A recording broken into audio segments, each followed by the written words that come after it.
little bit of clearing for everyone, me included. This tuning fork is 528 Hertz, love frequency, so let's get into it.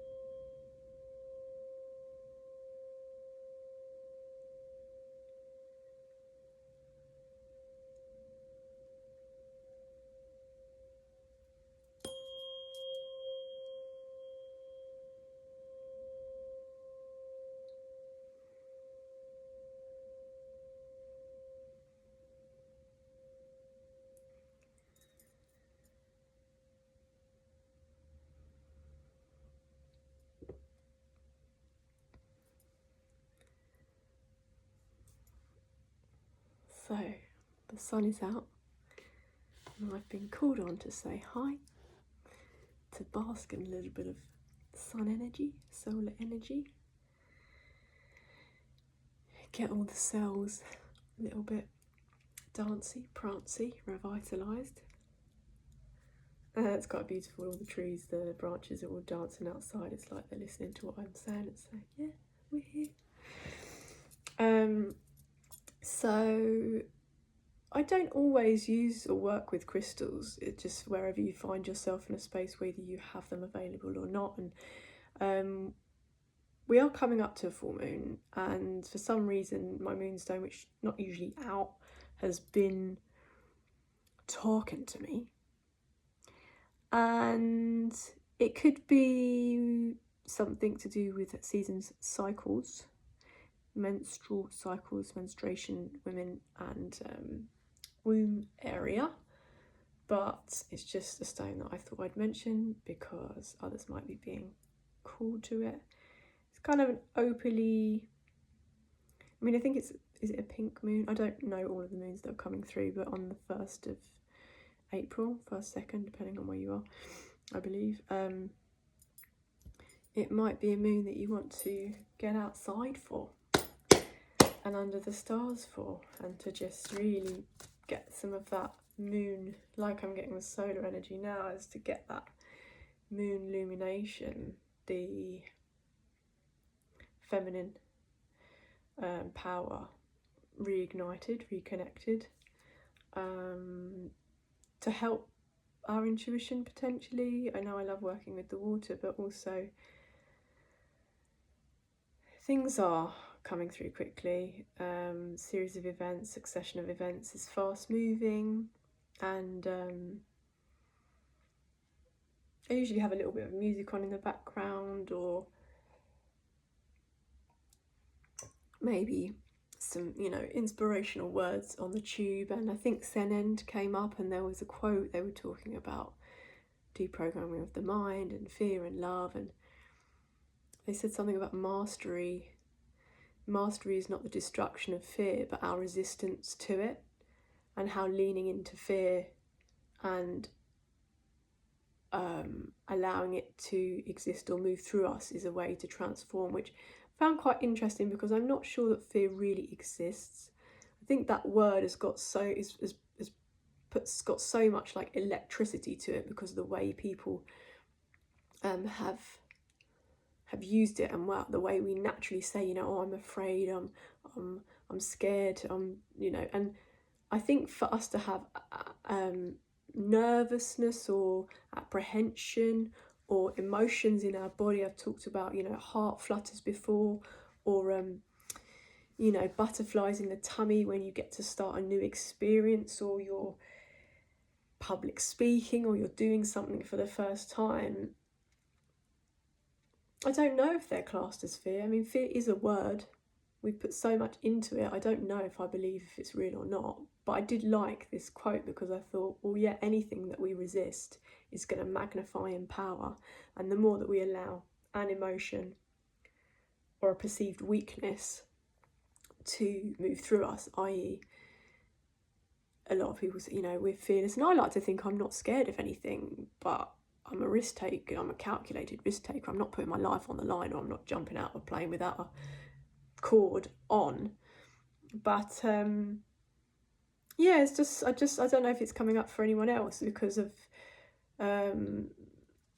heaviness and unknown uncertainty in the world on a global scale, and people fearing or getting nervous about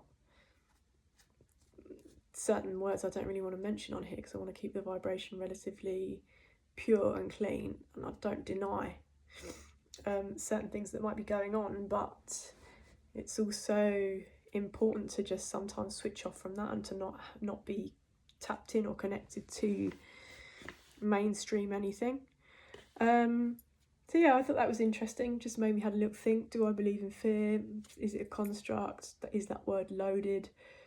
What else can we describe in our body rather than words, and just say I'm scared to do this, I'm afraid, and all of this language and wording that's been programmed to like keep us a little bit stuck. But and so as the light is coming out even more today, I'm just a random quick card pull. I'm not always on the cards, but I'm in a place where I have more access to them.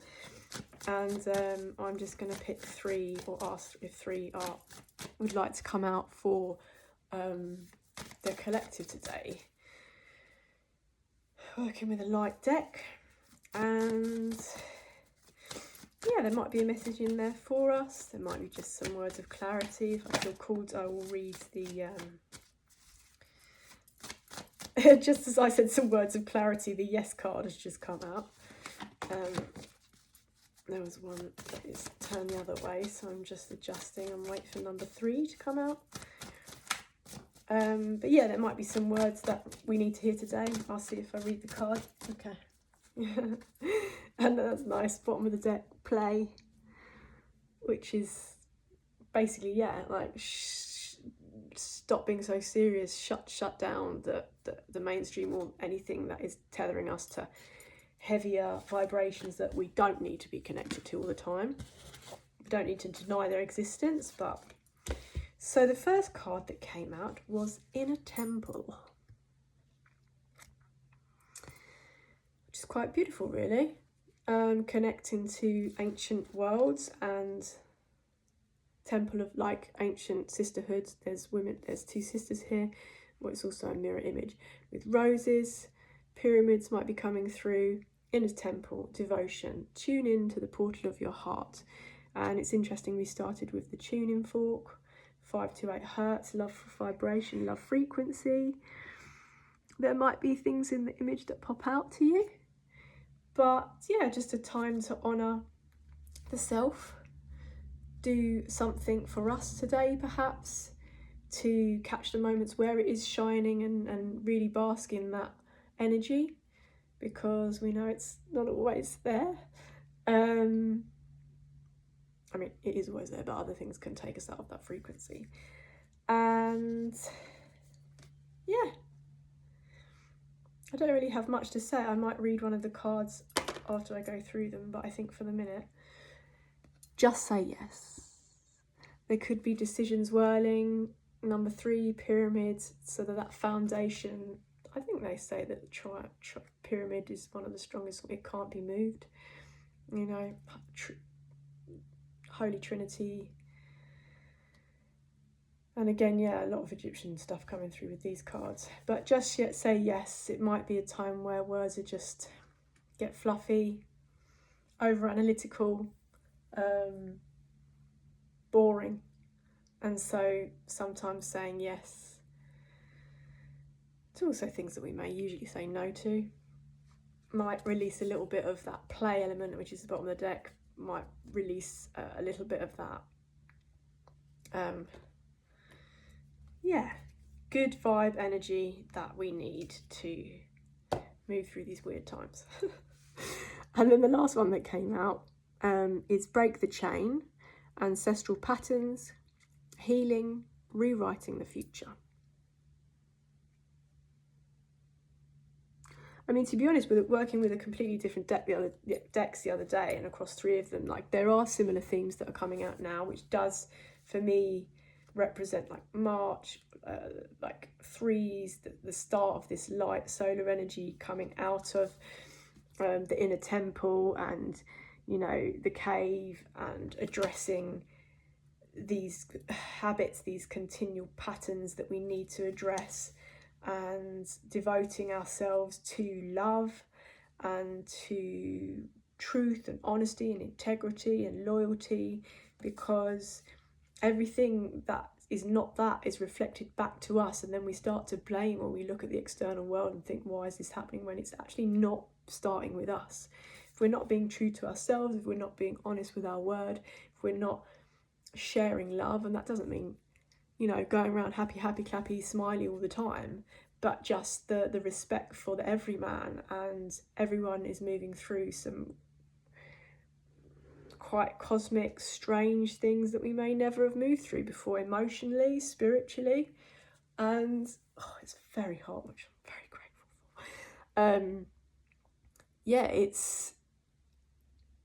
it can get heavy.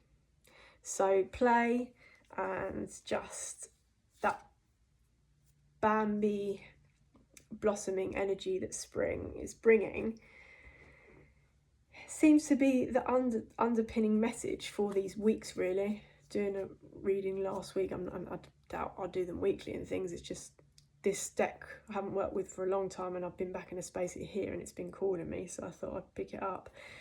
But I will just have a check-in on breaking the chain, as I feel that's something that might be coming around for the last time. So if I can find Break the Chain, which is never easy in a book that doesn't have numbers.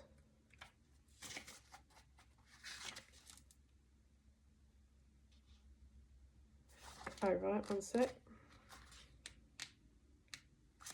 Thanks for your patience. So, Break the Chain, Ancestral Patterns, Healing, Rewriting the Future. You're being called to heal your family line or free yourself from living the life of your ancestors. This could mean letting go of an old pattern of your maternal or paternal line, healing trauma from the past that is not even yours, or observing old ways of being that no longer serve you. We carry emotional trauma in our luminous field for up to 7 generations back. This is why our family patterns can be the hardest to break. Often they're not even ours to begin with, but we do not know another way of being, and so we continue playing out the drama. The thing to notice when ancestral healing comes up is that you can't heal another person, but your own healing can cause another person to choose to heal. Energy is freed up. You're being guided now to look at your life, decide how you want it to be. What ways of being or patterns are you ready to free yourself from? What part of your future do you want to rewrite? Now is the time to shake them off and dream a new future into being. So, Rebecca Campbell, I think some people might know her. Lovely words, and give thanks for the message today, because I think it is definitely, I don't even know how we got to 13 minutes on the clock. It's a message that, yeah, is our continual work, and there's no blame. It's just the world's been through so many shifts and strange things and wars and repression of emotions and patriarchy and the rise of feminism and toxic things and interpretations of that, and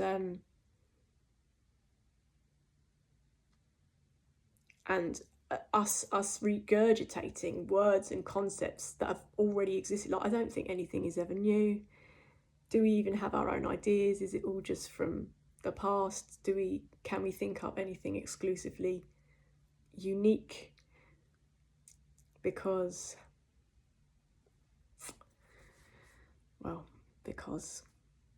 fill in the gap. That's the task for today, is for us to know whether we decide to change and break the patterns now, or carry on and hold ourselves back. So stay happy, balanced. It's a better way to describe what I'm trying to intend. It's just, yeah, stay calm and stay present. And I trust that this season will bring much goodness to us if we root in love.